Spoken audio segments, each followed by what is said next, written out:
Guys, welcome back to my channel. This is Priyanka from Riyansh आणि आई. कसे आहात सगळे? होप्स तुम्ही सगळे आनंदी असाल, खुश असाल, हॅप्पी असाल आणि हॅप्पी असायलाच हवं. चला तर मग व्हिडिओला सुरुवात करूया. तर ना, आज होता वीकली ऑफ, म्हणजे फ्रायडे होता, माझ्या सुट्टीचा दिवस होता. तर आता सकाळचे जवळजवळ 8 सव्वा 8 वाजलेले आहेत. तर म्हटलं आता कामाला सुरुवात करूया. तर सगळ्यात आधी ना, काल रात्री जी कपडे वाळत घातली होती ना, म्हणजे संध्याकाळी ऑफिसहून आल्यानंतर वेळ भेटला नाही तर मी ऑफिसहून आल्यानंतर कपडे धुते.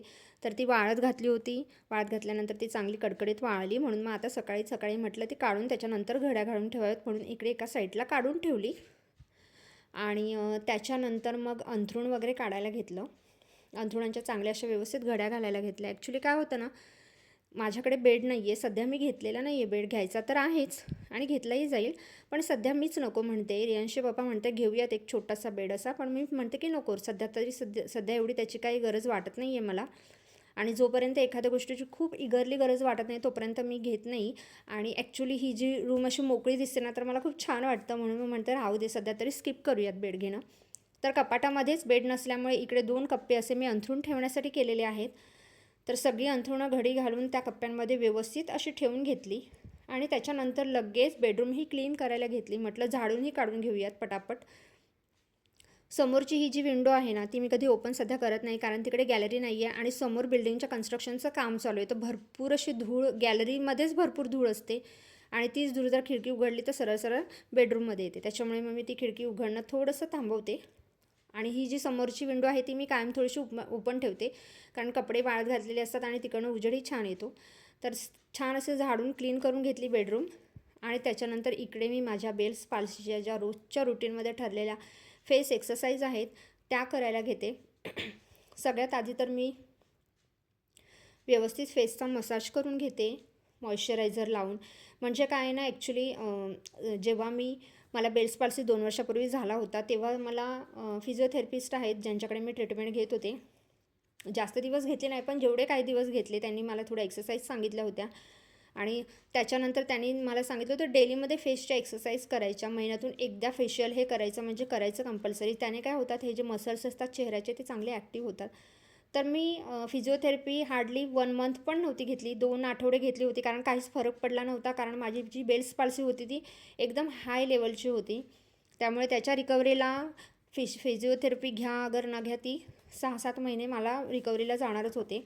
तर 2-3 महिने झाल्यानंतर चेहऱ्याचा थोडासा जो माझा हाफ पार्ट जो माझा हे झाला होता, इनॅक्टिव्ह झाला होता, असा पॅच लावल्यासारखा झाला होता, काहीच मूवमेंट नव्हतं त्याच्यामध्ये. त्यानंतर हळूहळू रिकवर व्हायला लागल्या आणि आता 95% रिकव्हरी माझी झालेली आहे. तर अशा प्रकारे सगळा मसाज वगैरे करून झाला आणि त्याच्यानंतर इकडे झाडांना पाणी घालायला घेतलं. बाल्कनीमध्ये छान अशी छोटी छोटी झाडं लावलेली आहेत. भरपूर मला ही ना बाल्कनी माझी अशी मिनी गार्डनसारखी करायची आहे. त्यामुळे सध्या जेवढं जमतं तेवढे मी झाडं लावलेली आहेत. छान अशी झाडं आलेली आहेत, चांगली फळलेली आहेत, फुललेली आबोली आहे. त्याला आता सध्या फुलं पण यायला सुरुवात होतील. जेव्हा त्याला फुलं येतील तेव्हा मी तुम्हाला त्याचा व्हिडिओही नक्की दाखवेन. वरतीही थोडे 3 प्लांटर्स लावलेले आहेत, अजून मला घ्यायचे आहेत. सध्या 3 घेतलेले आहेत, ते मी असे छान असे लावलेले आहेत. मधला हा प्लांटर आहे, इथे मी मनी प्लांट लावणार आहे. सध्या त्यातलं रोप आहे ना ते सुकून गेले. आणि बघू शकता खूप सुंदर असं हे जे जास्वंदी आहे ना, सॉरी जास्वंदी नाही आहे, ही शेवंती आहे. या शेवंतीला अशी छान अशी पिवळी फुलं आलेली आहेत. इतकं बघून त्यांना इतकं मला सुंदर वाटत होतं ना, खूप खूप सुंदर दिसत होतं ते. आणि सगळ्या झाडांना व्यवस्थित पाणी घालून झाल्यानंतर आहे ना, मी इथे ही जी गॅलरी आहे ती धुवायला घेतली. ॲक्च्युली गॅलरी मी फक्त शुक्रवारी धुते, इतर वेळी कसं पुसून काढते, कारण इतकी घाण वगैरे होत नाही. पण दर शुक्रवारी थोडंसं पाणी सगळ्या गॅलरींमध्ये मारते. माझ्या पूर्ण हॉल, बेडरूम, किचन सगळीकडे गॅलरीज आहेत. आणि सगळीकडेच्या गॅलरीज मी जर दाखवायला गेले तर व्हिडिओ खूप लाँग होईल. त्याच्यामुळे ही एक बाल्कनी क्लीन करून घेतली. आणि त्याच्यानंतर आले माझ्या सेफर झोनमध्ये, माझ्या कम्फर्ट झोनमध्ये, जे किचन, जे माझं कम्फर्ट झोन आहे. तर सकाळची आज काही भांडी जास्त नव्हती, कारण माझा वीकली ऑफ होता. फक्त नाश्त्याची आणि चहाची जी भांडी पडली होती ती तेवढी छान अशी व्यवस्थित घासून घेतली. कारण रियांश मागे येतच होता, तर म्हणत होता मला भूक लागली आहे.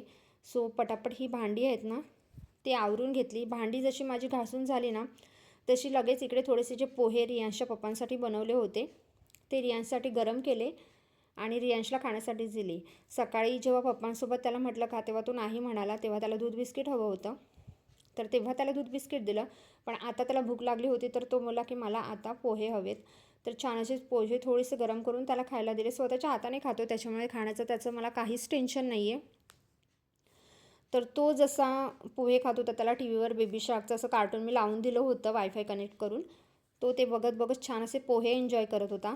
मीही साईड बाय माझ्यासाठी चहा ठेवला होता. कामं भरपूर होती पण सकाळचा हा जो वेळ आहे तो म्हटलं तुमच्यासोबत थोडासा शेअर करावा, माझं रुटीन शेअर करावं म्हणून हा छोटासा माझा प्रयत्न. आणि आज तर संकष्टी आहे त्याच्यामुळे उपवास आहे, त्याच्यामुळे मला तर काही माझ्यासाठी मी खिचडी वगैरे बनवली तर बनवेन नंतर. तर असा होता छोटासा व्लॉग माझा. व्हिडिओ आवडल्यास लाईक करा, शेअर करा, सबस्क्राईब करा आणि बेल आयकॉनवर क्लिक करायला विसरू नका, जेणेकरून मी नवीन व्हिडिओ जेव्हा अपलोड करेन तेव्हा त्याचे नोटिफिकेशन तुमच्यापर्यंत पोहोचतील आणि तुम्हाला माझे व्हिडिओ वेळोवेळी बघता येतील. चला तर मग भेटूया नेक्स्ट व्लॉगमध्ये. बाय.